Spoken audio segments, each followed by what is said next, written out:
It's alright, she won't wake up for a while. There are 2 bedrooms in this sweet room. She won't notice a thing. Really? Then we gotta make the most of it. After enjoying a hotel dinner the night before the wedding, I woke up overwhelmed with sleepiness to find my husband Robert in the midst of an affair. Clutching my aching head, I desperately tried to gather evidence, realizing he had left all the wedding preparations to me while lying about working late to continue his affair. This was utterly unforgivable. Don't think that staying quiet will let you get through the wedding and honeymoon without getting caught. I decided to create and execute a plan that would embarrass Robert and his affair partner to the utmost. I'm Sarah. I'm a 38-year-old working at the City Hall. I'm the protagonist of this story. My life had been a cycle of work and home, leading to very few romantic encounters at this age. I used to lament about the lack of opportunities and unsuitable interests. However, a friend introduced me to a man named Robert one day. Sarah, I like you. Please go out with me.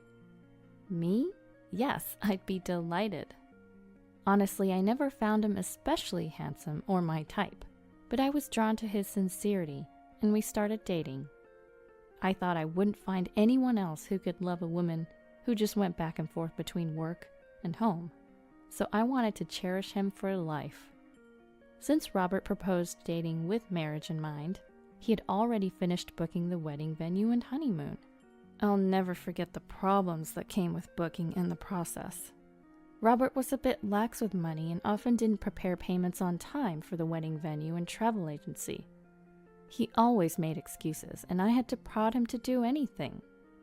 If you don't put money in the bank account, the payment won't go through. I've told you several times to do it before the deadline, haven't I? Even if you say that, what can I do? I didn't have time to go to the bank because of work. Then you should have discussed it with me in advance or transferred it online. Why didn't you consult me? I'm swamped with work. I don't have free time like you, Sarah. Despite the occasional disputes, we somehow managed to progress with the preparations. As the wedding drew near, final preparations for the ceremony and honeymoon intensified, creating the guest list, checking wedding favors, and finalizing the reception menu meant frequent interactions with the wedding planner, which was tough. Sometimes I had to go to the venue for meetings, but they often didn't go smoothly because Robert would cancel at the last minute because of his work. It was a bit sad to make decisions alone that we should have made together. You've been working late a lot lately, haven't you? And often on days we had plans. You're also coming home late. I can't go to the office for nearly a week because of the wedding and honeymoon. There's a lot of work to hand over. It can't be helped, can it? If you let me know in advance about overtime or unavoidable work, we could reschedule the meetings. Is that difficult? It's not always possible to know in advance, and some things just can't be done. Recently, he's been coming home in the middle of the night, using overtime as an excuse. He's almost always out until morning, but his salary hasn't increased much. Naturally, I was suspicious, so I looked at Robert's pay stub and noticed something. His overtime hours were in the single digits. Hey, I noticed something looking at this pay stub. Your overtime was only 7 hours last month? Yeah, that's right. But last month you canceled our wedding meetings at the last minute 4 times because of overtime, and you came home after I went to bed almost every night. Doesn't 7 hours of overtime seem odd? What, are you doubting me? No, not doubting, but I just thought it was strange to have daily overtime without extra pay. Of course it won't happen. You've never worked as a company employee, so you wouldn't know. That may be true, but still, 7 hours seems strange. So what? Are you saying you'll complain to my boss for me? Don't be ridiculous, you're making me sick. He angrily opened the door. This is too much trouble. I don't even want to see your face anymore. But I wanted to discuss our honeymoon plans and sightseeing destinations. After Robert left, I found myself staring at the door when I heard a notification sound from a phone. I always keep my phone on silent mode, so it must be Robert's phone. His work phone, lying on the table, displayed the screen openly. Did Robert leave his work phone behind? Wait, what's this message? I froze when I saw the message notification displayed. It was definitely not work-related. The message was from someone named Nancy. I want to go on a trip, it said. It was a casual, light-hearted message, not something you'd expect for work. Maybe it was from a colleague or a business contact. There must be a history of messages leading up to this one, but the phone was locked, so I couldn't see any more. For a moment, I decided to forget about the message and focus on the wedding and honeymoon preparations. Despite the rush, I remember feeling relieved once all the wedding preparations were complete. Oh my gosh, the wedding's the day after tomorrow. I'm excited about staying at the hotel the night before. Yeah, let's make it a ceremony that's truly ours. Our wedding was to be at a hotel, and as part of the package, we were booked to stay in a special suite the night before. Robert and I both took the day off, so we headed to the hotel in the afternoon. After a leisurely bath, we went up to the top floor restaurant for dinner. Staying in a suite as a perk for having the wedding at the hotel is wonderful. Yeah, I'm sorry I left all the preparations to you, Sarah. It's okay.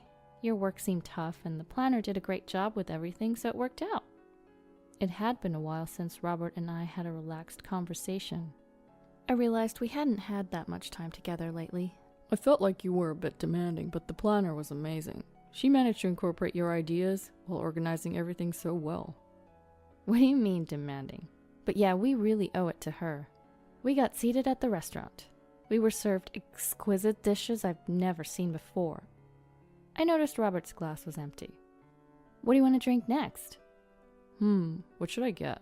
Oh, Sarah, is that something on your sleeve? Sauce, maybe? He pointed at my sleeve. Oh no, did I get some dressing on it? I hope it doesn't stain. It's oil-based, so you should clean it now. Aren't you bringing that dress for the honeymoon? Yep, I'll be right back. Luckily, I brought a stain remover just in case. I hurried to the restroom to check my sleeve. There's no stain. Did Robert mistake a shadow for a stain? I hurried back to the table, expecting the main dish to arrive soon. Welcome back. I ordered drinks for us. Yours too, Sarah.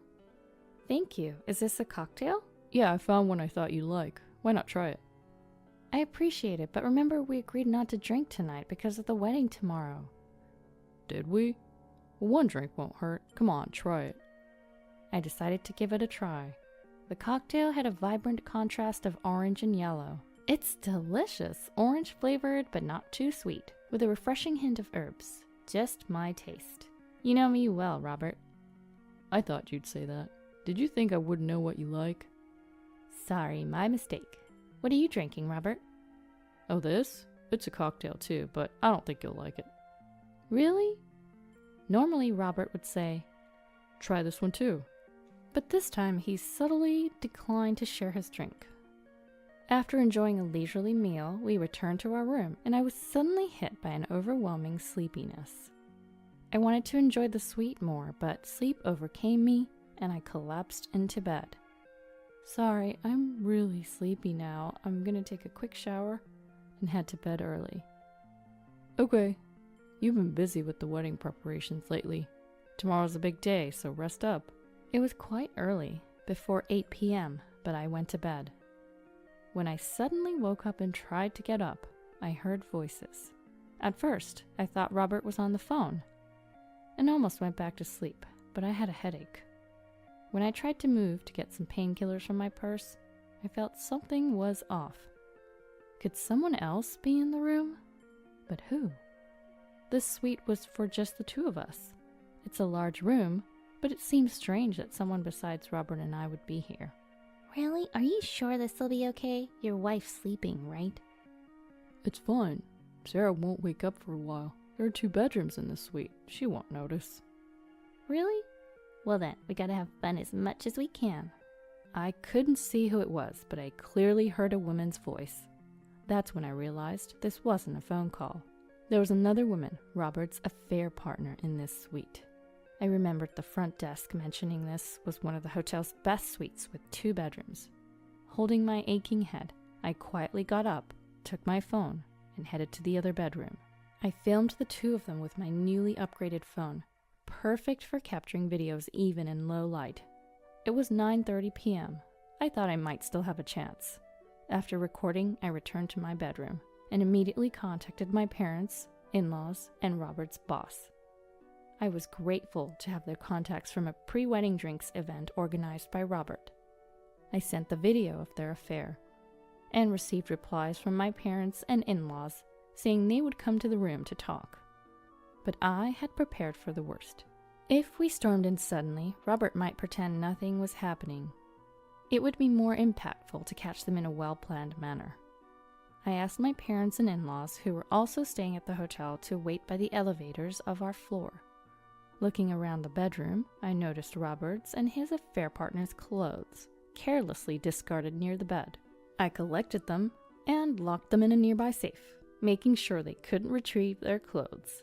Luckily, the large suite worked in my favor, and they didn't notice I was awake. I could only hear Robert and his affair partner's voices from the other bedroom. Unaware that I was awake and their affair had been exposed, and that our parents and in-laws were on their way to the room. I moved my luggage out and then hid in a closet near the door, operating my phone. Hiding in the closet, I played the sound of a fire alarm on my phone at full volume. What is that, a siren? Hey, that's a fire alarm. Is there a fire in this hotel? No, I don't want to die yet. Don't worry, I won't let you die. They panicked and ran out of the room. After confirming they ran a few feet down the hallway, I closed the room's door and could hear conversations outside. Wait, isn't there a fire? But wasn't that the sound of a fire alarm? Robert and Nancy finally realized something was off. Hey, Robert, what's with that dress code? And who's that with you? That's definitely not Sarah. Where's the fire? Are you even aware of how you look right now? Betty, my mother-in-law, brought them back to reality, and they panicked upon seeing themselves, barely covered and surrounded by our parents and in-laws. What's this, Robert? What's going on? I don't know. Why are you all here? Was I tricked? It was good that I had my parents and in-laws wait near the elevators. Why are you both here, Mom, Dad, and Sarah's parents too? Weren't you told that relatives were staying at the hotel for the wedding eve? What? I didn't know about relatives staying at the hotel. Just get dressed first. We'll talk after that. Haha, right. Sorry about that. Let me go get dressed in our room. But Robert didn't have his key card, so he couldn't get in. Let me use my phone to get someone to open it from inside. Sorry, just a moment. Wait, Robert, your phone's inside too, isn't it? That's too bad. Hey, Sarah! Sarah, you're in there, right? Are you awake? Please open the door. I was furious Robert had drugged me to sleep. He made me sleep, and now, are you awake? Open the door? I think not. I watched Robert, nearly naked and frantic, through the peephole before opening the door. Didn't know my parents and your parents were staying here? Well, that's because you left all the wedding and honeymoon preparations to me. Hey, Sarah, you knew and you didn't tell me? I did tell you. Maybe you weren't listening because you were dismissive. Figures. Then the affair partner, Nancy, started making a fuss. Forget that. Let us in now. Do you realize the situation here? Excuse me, but who are you? The two of you were having an affair in the bedroom, right?